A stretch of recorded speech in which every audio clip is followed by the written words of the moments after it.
Sir, you'll have to fight off the tide so we can get far enough away from these asteroids to make it to jump speed. I'll try to avoid the asteroids while you're busy with the gun turrets. Alright, Lebo. Hello guys, welcome to part 2 of my Let's Play of Star Wars Shadows of the Empire. We are in the asteroid field level, where basically it's the on-a-rails shooter. You're not in control of the ship itself, but instead you're actually in control of the big guns, aka the turrets, in Dash Rendar's ship, which looks a lot familiar to the Millennium Falcon, except it's not. Well, just like Dash Rendar's Han Solo, except he's not. Oh, and Lebo is C-3PO, except he's not. Anywho, by the way, this is post-commentary. When I recorded this, my microphone for some reason did not record, but I did get the gameplay and also the game audio, so, but no commentary. So what do? You know what? Let's just post commentary it. Maybe it'll be much more interesting. Anyways, let's go ahead and talk about this level. This level, basically, you gotta destroy every single TIE fighter and every single TIE bomber. But, I also find this very easy, especially on medium, but I think when it gets to hard and Jedi mode, I think it may be a challenge. But then again, I never tried hard and Jedi mode, so of course I won't know until, I guess I try it for myself, or you guys tell me that. Anyways, you also have 5 missiles, and after you use them, you gotta wait a certain amount of time before they recharge. And with the missiles, you can definitely get a whole load of TIE fighters in one go, and it's really demolishing to see it happen. Now, of course, you're also going for an asteroid field, which also means, sometimes you might want to shoot the asteroids, because they could also help. But there's also red asteroids, and if you destroy them, you will get challenge points. There's 6 of them total. I highly recommend grabbing all of them whenever you can, because you're probably going to need a lot of lives in this game. This does get harder, even on the easiest setting. Like, I'm playing this on medium mode, keep that in mind. And even in easy mode, it gets harder.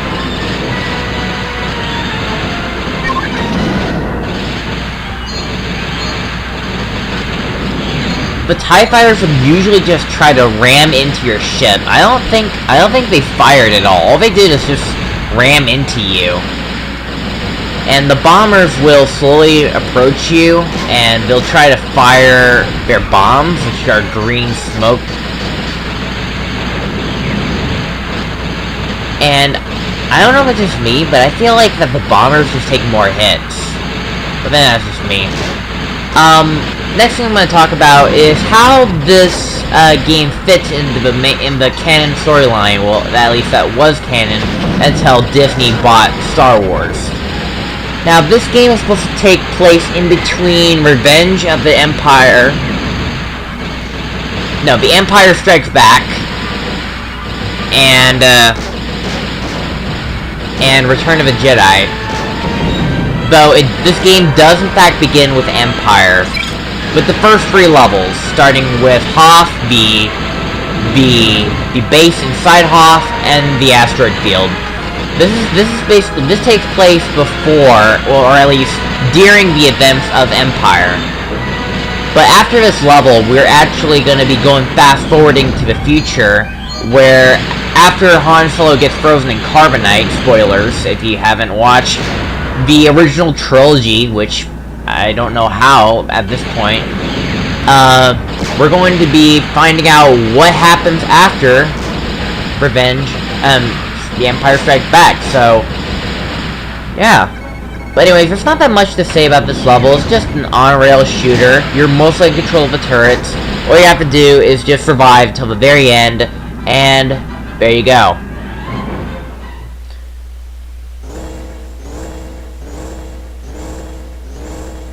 But, I will say, I have recorded this earlier. As you can see, it says update data. I did a recording of this earlier, and then when I was having trouble in the next level, my software crashed, and thus I have to do all of this again. So I was re-recording it, but it isn't that much of a big deal.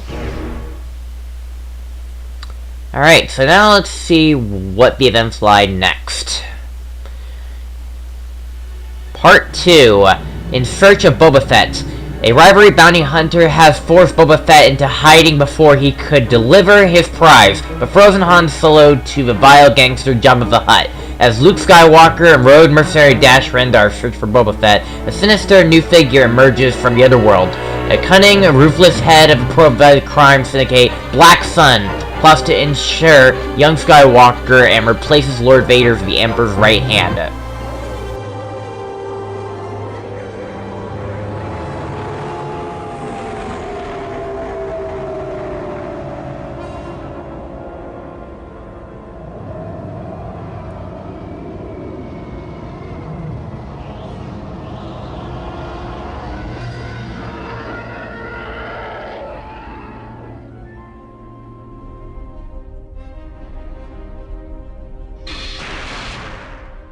Your meeting with the Emperor went well as planned, Prince Shizor? Of course. I promised 300 ships for His Majesty's construction project on Endor. I bowed and scraped to every one of Lord Vader's demands. They couldn't have found a more amenable business partner. Or a more dangerous enemy. You've informed Jabba's bounty hunters that Lord Vader's order to capture Luke Skywalker alive has now been changed? Yes. And no one will know that the new order to kill Skywalker came from you. Excellent. My hand must not be detected in this.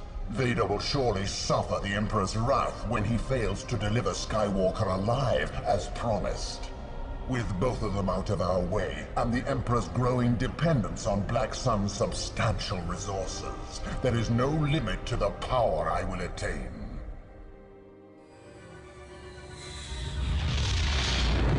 You are correct, Captain. IG-88 is down in the junkyard, outside the city of Ord Mantell. I told you Princess Leia hired the right guy, Lebo. After their nasty dogfight, Boba Fett took off to some safe port for repairs, and IG-88 limped his ship here to scavenge for spare parts. I'll bet that droid knows exactly where Fett is hiding, and that's what I'm gonna find out.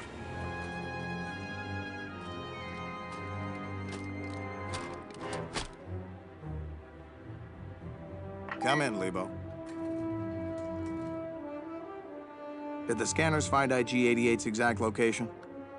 Yes, sir. A salvage plant at the far end of the junkyard. A hover train runs through the junkyard and leads to the loading door. The door is closed, but if you reach the hover train's engine car, I can shut off the auto brake remotely and easily crash the train through the door. Easy, you say?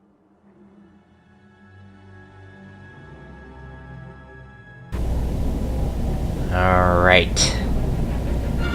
Be careful jumping when the train is turning. Okay, Lebo.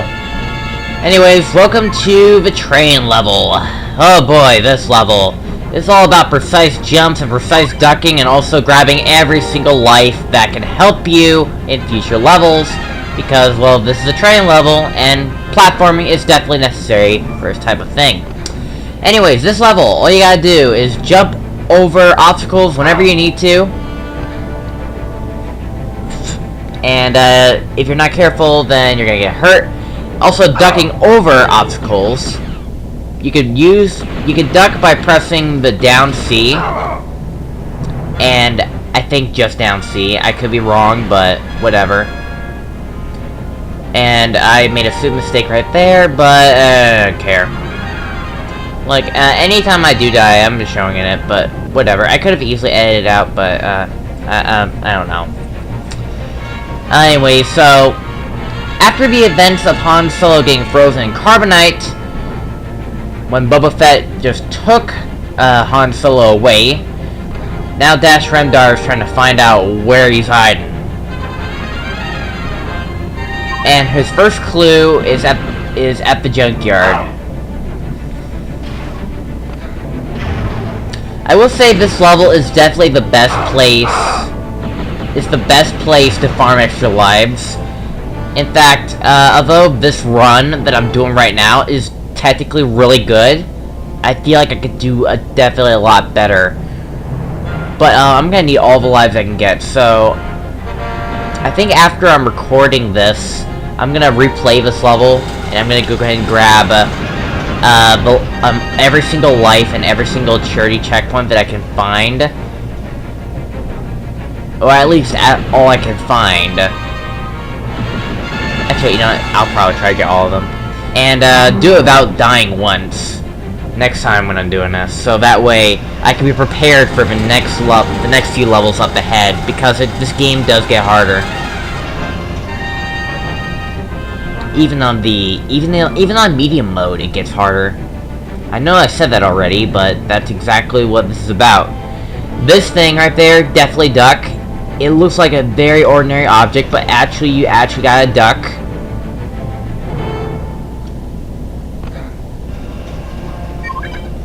I see right over there was another AT-AT, but it was already down the junkyard. I will say that if you stay on the current train for too long, you'll get a warning sign that you gotta jump off as soon as you possibly can, otherwise you're going to miss your queue, and thus you end up an instant fail and you have to lose a life. Trust me, it does suck. I will say the blaster does in fact lock on to targets. And it could easily be helpful, but I highly not recommend hugging it too much. Although it did help me out here, it's not going to help you out in the future.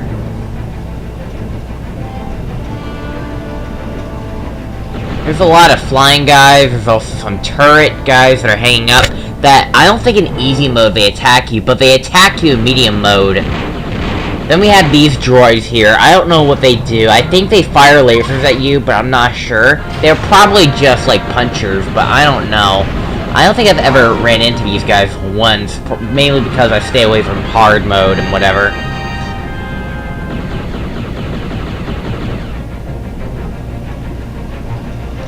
I always have trouble with this jump. I don't know why. But, like, I'm just trying to be here as quick as possible, but this level, one thing it does teach me is patience. If you don't have patience, then you're not gonna do very well in this level. You gotta jump down here, because there's lava down there, and yeah, that car can easily just burn into that lava. Why is there lava in a junkyard anyway? I don't know.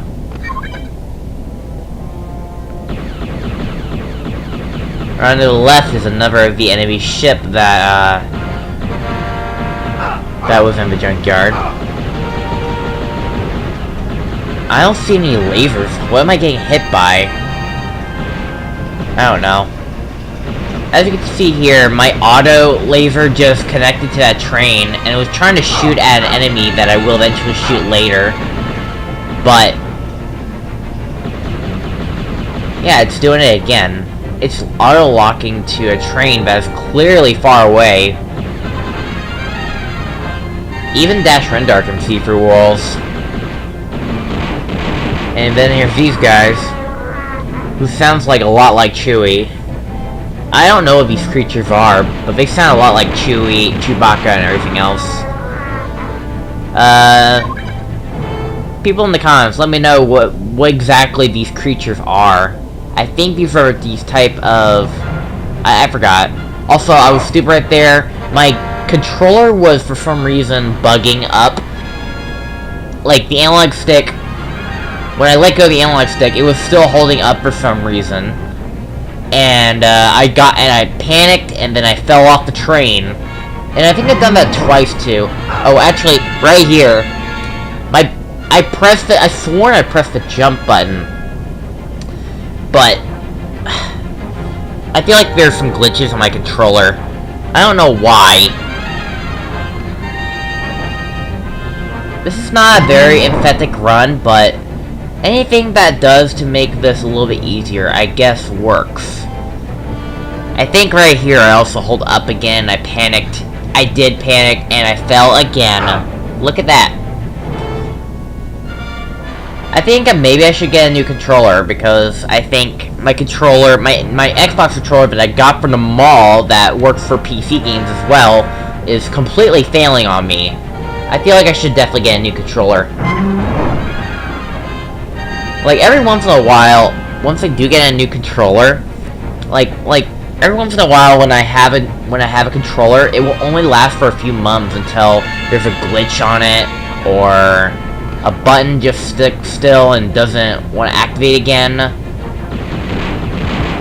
I didn't get that life up there because I was worried that I'm gonna miss my stop, because I know there's another stop coming up and I don't know how soon it was gonna be. I think I definitely still had enough time to get that, but I don't know. Every once in a while, my controller will work for several months, and then there'll be a malfunction to it in order for me to get a new controller. It happens, like, every time. And every time I switch to a different controller, I feel like I'm just wasting a little bit of my money. I don't know. Jumping into more train carts, and now we're going inside for a tunnel. Killing more guys. That guy was floating. Obviously the cart is going downwards, but that wasn't supposed to happen, dude. And we have these flyer guys again. They're really annoying, but they're also bad at aiming. There's still one more life. Oh my god, that jump right there looks so scary. I just jumped on a turn, and that was very scary. When the train cart is at a curb, you should not jump the car right away. You should wait for the train to actually go straight. And like right there, that curve, even though there's no train right in front of me, you can jump now, but don't do it because there's no train in front of us. The curves can easily just flop you out of the train area, and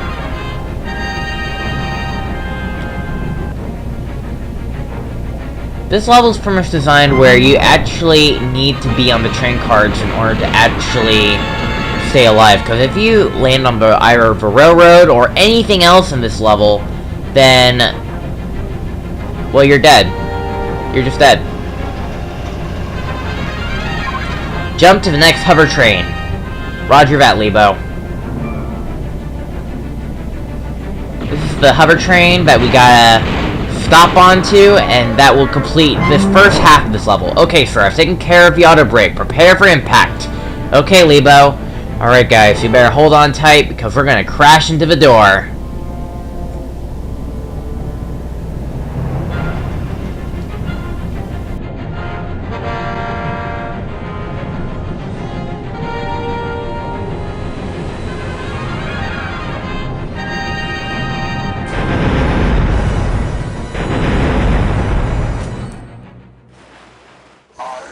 Monitoring you, Captain Render.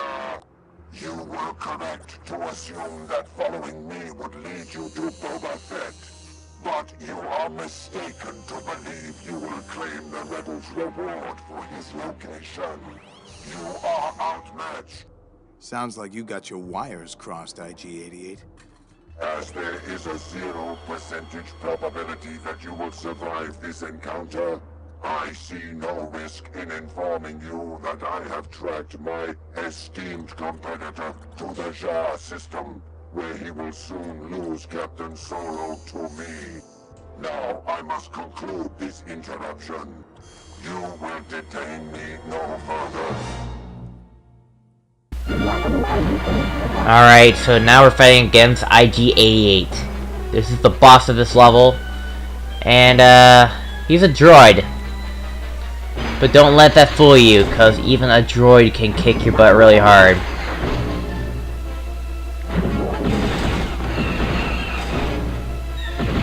Anyways, you must shoot him with your blasters. Also, I forgot to mention about how the blasters work, so I'm going to explain how it works. So you may notice that the blasters, it does have unlimited ammo, but it also has a counter, a percentage of how it goes, from 100 all the way to 0. Now, if it's at 100, it means that the blaster is at its strongest potential. But as it decreases, it gets weaker and weaker. And the best part of getting a really strong hit is being sure that your blaster is at 100. Because the lower the number, the weaker the shots.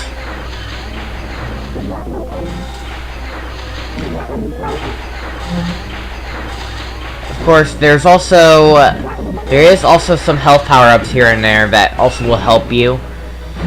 Now, I will say IG-88 does have 2 different attacks. Like, if he has a really good eye on where you are, then he'll just shoot his regular lasers. Otherwise, if he's right close to you, really right next to your face and fires, he's gonna fire pink orbs at you, and these pink orbs will drain your health significantly, and I mean significantly fast. So, it's best to not get close to IG-88. Otherwise, he will, like right there, he'll fire pink things at you, and they will pretty much hurt you fast, like faster than ever before. So it's always best to stay away. When he's firing his lasers, when he does have good sight of you, I highly recommend that you strafe. Because if you strafe, then you have a much better chance of dodging these lasers. As you can see, I switched to my Seekers because I was having a little bit of struggle with my blaster. Although it's not going to go any faster because, well, they're not good at aiming. Now, in this lava pool, there's this power-up, which basically is the armor power-up. And what it does, it basically protects you from any damage. So this is basically armor, and no matter what the cost, you will not take any damage. But only for a certain amount of time. And it probably only lasts for 30 seconds at most.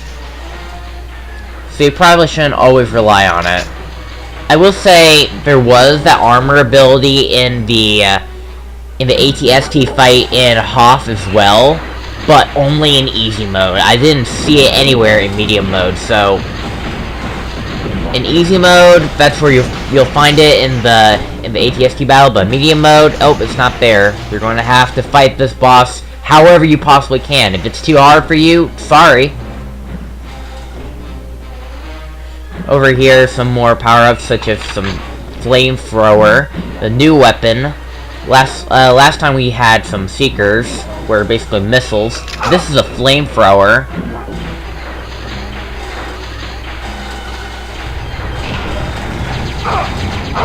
However, I'm having a little bit of struggle with it.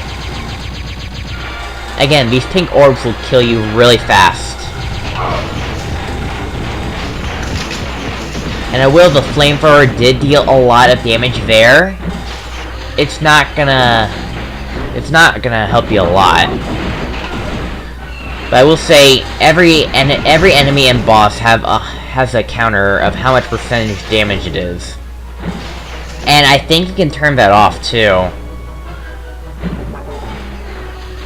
I think when I first played the game, when I was firing at people, I do not see a life counter, so it was literally all by ear.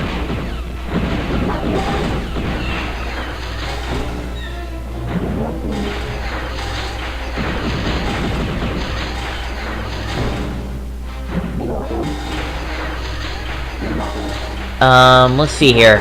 I'm running out of things to talk about, but we're getting near the end of the episode. All we have to do is fight this boss, and then that's it. I will say most of these are gonna be around 40 minutes at best, because two levels. I will say usually one level is not a third-person shooter, but the second one will be. But I know one level, or at least one part, and it's probably part 4, where both levels are going to be third-person shooters, and it's probably going to be a really long episode because, well, third-person shooters last forever. There's only like 5 sections in the game. Actually, no, not 5. 4 sections in the game where you take control of the vehicle, while there's 6 sections in the game where you take control of Dash Rendar himself.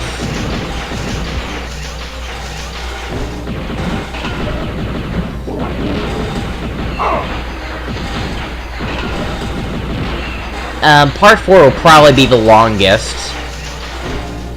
Because both levels are going to be third person, and they're probably both long levels, and also very terrible levels. Well, everything else will probably be around, like, an hour. I don't know.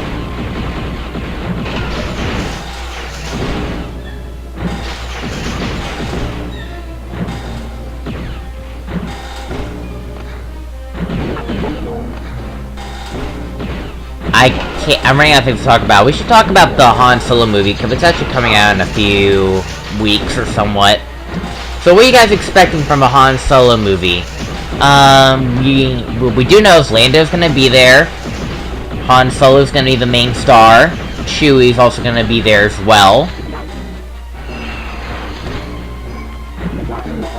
We would like to, one thing I really like about the side stories is that it actually, it's more of the expanded universe type of thing, right? The thing about this is that we never have an actual Han Solo movie, and Han Solo is one of my heroes, or at least one of my favorite characters in Star Wars, besides Obi-Wan. So I will say, whenever that movie does come out, I will be watching it ASAP. And that's IG-88. And that is it for part 2, guys. I really hope you guys enjoyed this episode of Shadows of the Empire.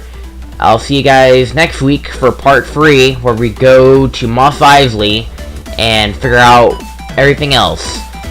Till the time, mardiman641 signing out, and may the Force be with you.